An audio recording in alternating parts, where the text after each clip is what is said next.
So, I'm sitting here in my own butt sweat. My leg is also sweating right here, and I am also sweating right under here. This is just the life you have to live when you put others before you put yourself. So, you're welcome.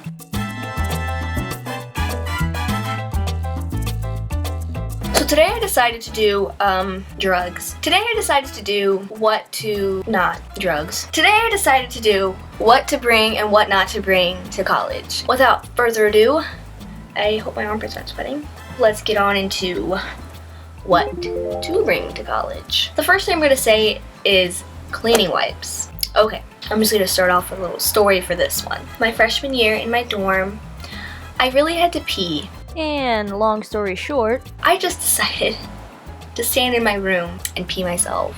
But thanks to the help of Clorox cleaning wipes, I was able to clean up the piss and make it smell like no one had pissed at all. Cleaning wipes are important for if you happen to pee on your dorm room floor, or you just need to clean little things around your room, but I think that the first one is more common. Cleaning wipes. And the next thing I'm going to say is something business casual. I think that everyone should have at least something business casual, because whether you are joining an organization like a fraternity or a sorority and some of their events require you to dress up business casual, or you happen to get a job interview, or there's a job fair, just one good old handy dandy reliable suit if you can't afford more. They do come in handy. The next few things were suggested by my friends. Shower shoes. Honestly, I knew that going into college and I thought everyone did, but you'd be surprised. You don't know how many feet and fungi and children you nasty have been on those shower floors.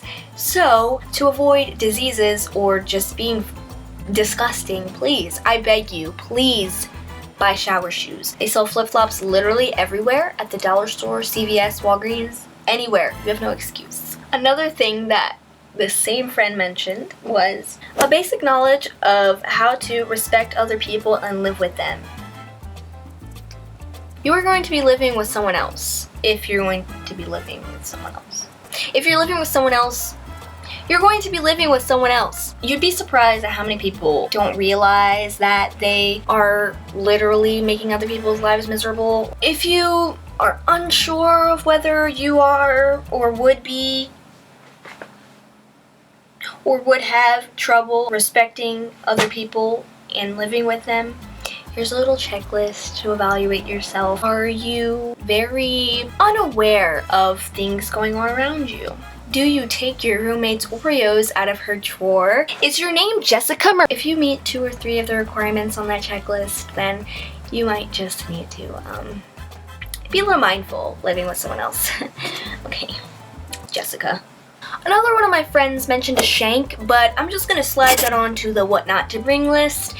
Please don't bring a shank. The next thing, okay, life hack, all right, a Brita water bottle. So everyone always thinks to bring like a Brita jug and you share with your roommate, but sometimes you have roommates that don't fill it up or put it in the refrigerator with no water in it, and that can get really annoying. So if you have a Brita water bottle, then you can just take cold water out of the sink and just be on about your merry way. You'll need extreme weather gear, depending.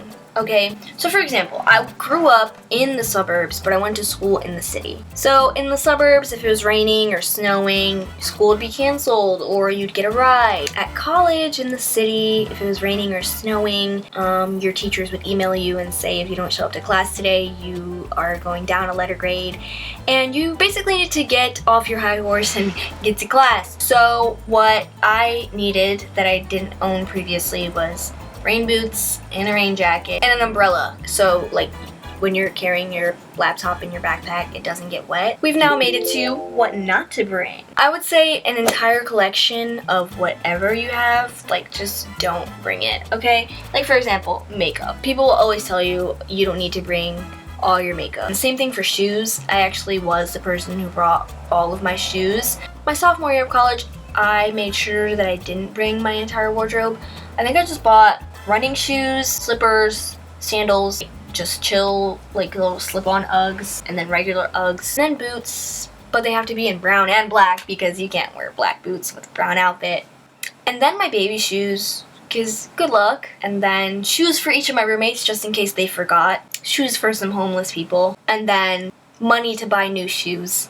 But just remember, like, just the essentials. A printer, I don't even think I should really have to explain this. I think a printer just takes up too much space, it's too expensive, and it's not much more convenient than any other printer on campus. Like, yeah, you'll have to get up and walk a few steps, but you could use that $100 to buy some new shoes. The next thing I'm gonna say, some of you may hate me for it, but I'm gonna say, do not bring the significant other.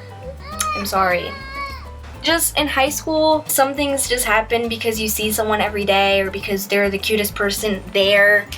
But college is a whole new world. You don't want to spend your time like arguing with a boyfriend when you could be having fun. And he's calling you at 3 a.m. asking you why there's a guy in your Snapchat, and then he breaks up with you, and then you fail all of your tests and don't turn in any of your homework, and then you get threatened to get ejected from the university. It's just not, I'd say, don't bring the significant other. The next thing I'd say is a bunch of school supplies.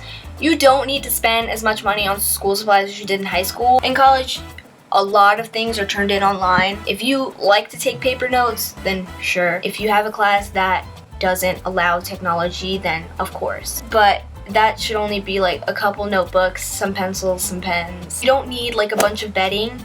For me, I bought 2 comforters, but like you can do your laundry within a time frame that allows you to get it done and put it back on your bed before you have to lay on your bed again. The last thing I'll mention is unnecessary valuables. If you have something that you really would only bring just because you want someone to know you have it, you can probably leave it at home because things get stolen. But that is it for this video. I'm as done as I possibly can be. My butt is really sweaty. No, but if you watched this far, thanks for watching. I hope this helped you out. And if you have any suggestions, leave them down below. And I hope you were able to pick up on like when I was being sarcastic and like not serious, so you don't think I'm like actually psycho with some of the things I said. Maybe I should make that a disclaimer. Now I'll let people think I'm psycho. But yeah, I will see you when I do. Maybe I'll see you in your dreams tonight.